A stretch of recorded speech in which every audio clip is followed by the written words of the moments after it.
We're still evaluating how we are going to approach the whole issue of interrogations, detentions, and so forth. And I don't believe that anybody is above the law.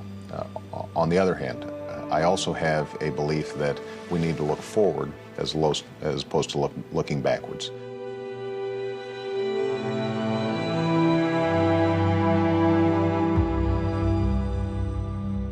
We'll look forward, we won't look backward. Well, forward is going to be like backward if you don't do something about what happened in the past.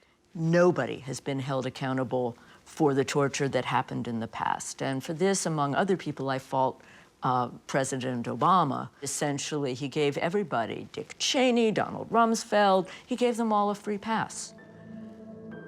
George W. Bush, they're all going to be rehabilitated. They're all going to be treated as great statesmen one day.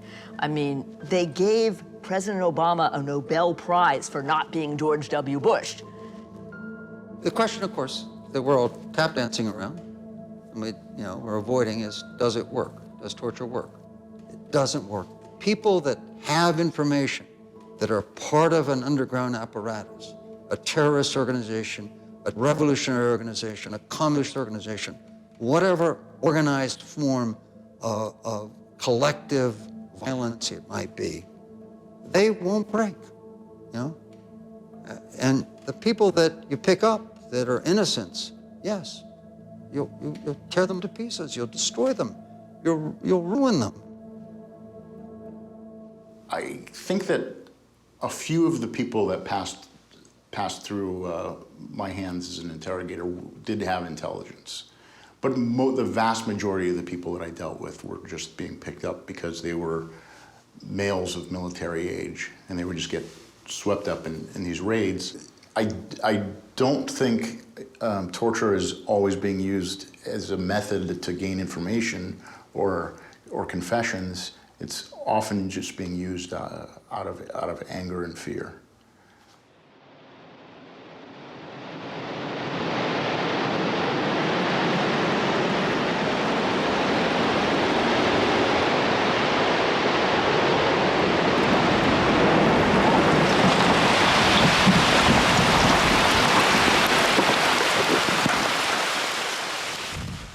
Right after September 11th attacks, September 11, 2001, a very well-known Harvard Law professor, Alan Dershowitz, came up with the ticking bomb theory. And he said, so what happens, for example, if a terrorist has a ticking time bomb, a small nuclear bomb in Times Square, and the bomb's ticking, and we only have so much time, we must torture. And then, the show 24, of course, started every segment with that giant clock ticking away, and it kind of gave visual reality, a visual imprint that resonated with this discussion of ticking time bombs. An entire season of television devoted to one unforgettable. You've got 5 seconds. Day. The clock starts ticking. First season of 24 was already in the can when 9/11 happened. In addition to the way that it framed our reception of torture on a popular level just among the civilians, in Guantanamo itself, they were getting pressure from the Department of Defense, and they have these meetings. And in the meetings, they screened the second season of 24 and used that as a jumping off place to decide what tortures, what methods they were going to propose to Donald Rumsfeld that they would use against the people they were holding in Guantanamo. I think it was very influential on the people that I worked with. I know that some of the techniques that people wanted to use, they had seen on television programs. For instance, I mentioned to you our leaders wanted us to do mock executions, and also using electricity. And these were things that they had seen on television. No one trained us on that. It wasn't, that was simply from television.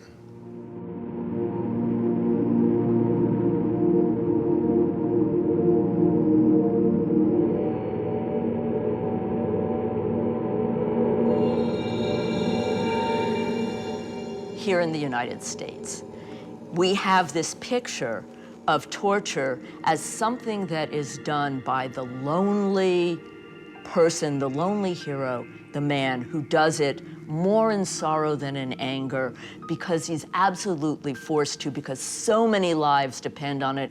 He's willing to take the moral stain and the moral pain on him, and in order to save all these people. There was always this anxiety in American politics, which is that democracy kinds of makes us weaker and less capable of taking the real things that real men should be able to do. There's a very gendered, masculinist sort of notion behind this. Real men torture, and democracy makes us sissies. In the Middle East, we have people chopping the heads off Christians. We have things that we have never seen before. I would bring back waterboarding, and I'd bring back a hell of a lot worse than waterboarding.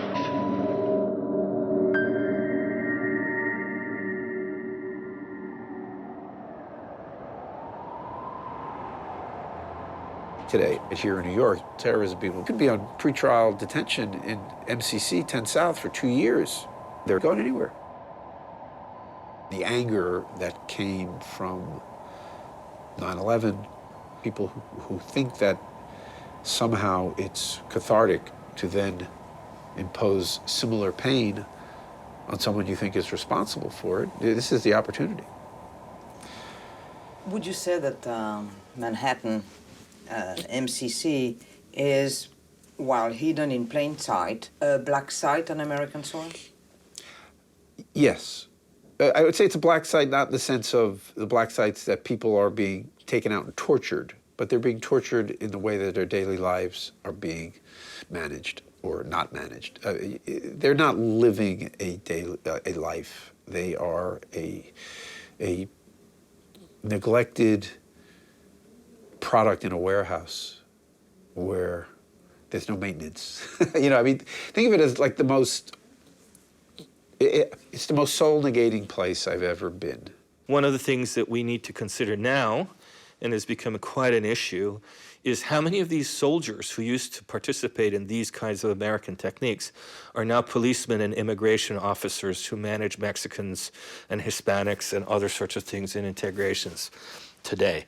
There's already beginning to be evidence that these old techniques, including freezing rooms, sleep deprivation, all these things are now being used on immigrants and children. So this is one of the terrible things about techniques, is that they circulate between war and home, and whatever you do in war comes home.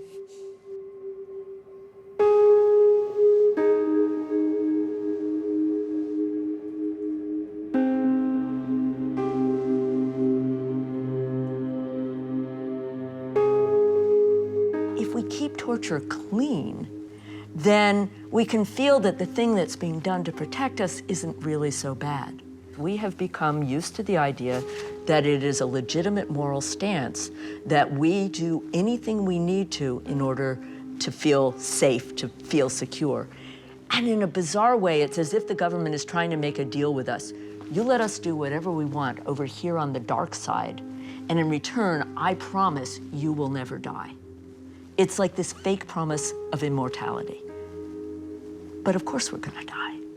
When the history of the American Empire is written 50 years from now, historians might have to say, as French historians have said about France and Algeria, that something was lost in the U.S. embrace of torture. The moral authority that made America a world leader was sacrificed for this chimera of effective interrogation.